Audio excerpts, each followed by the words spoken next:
En 2016, le Conservatoire du Littoral a acheté ce site de la ferme du Zuidbroek parce qu'il y a un espace immense de plus de 80 hectares qui est autour de nous, de prairies humides, tourbeuses.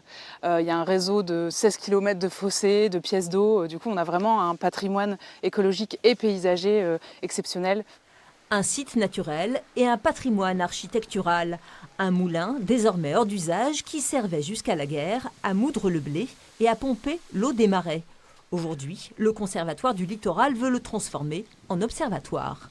Le moulin, il est vraiment au milieu des pâtures qui sont au nord de la ferme du Zuidbroek.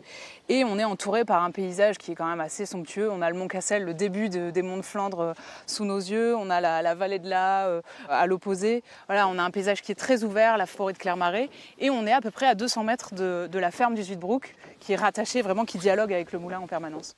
Le moulin est actuellement en cours de restauration, un projet à 700 000 € pour permettre au public de découvrir le site.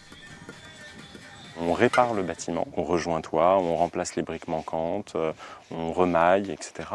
Et on va ensuite travailler de manière très créative à l'intérieur pour proposer un grand escalier qui permet de monter jusqu'au sommet du moulin. Ce belvédère va comme ça offrir une vue à 360 degrés sur l'ancienne ferme, sur les casiers hydrauliques, sur les systèmes de pompage, sur les pâtures.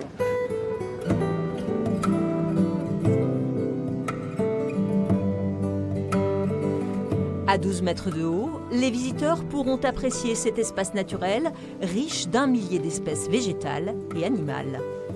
On a des espèces banales comme un peu partout, mais aussi on a des espèces à fort enjeu comme le butor étoilé, où ici on a 2 à 3 nicheurs par an.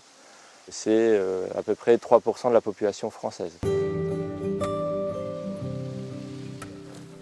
Le site du moulin de Zuidbroek sera ouvert au public dès cet automne.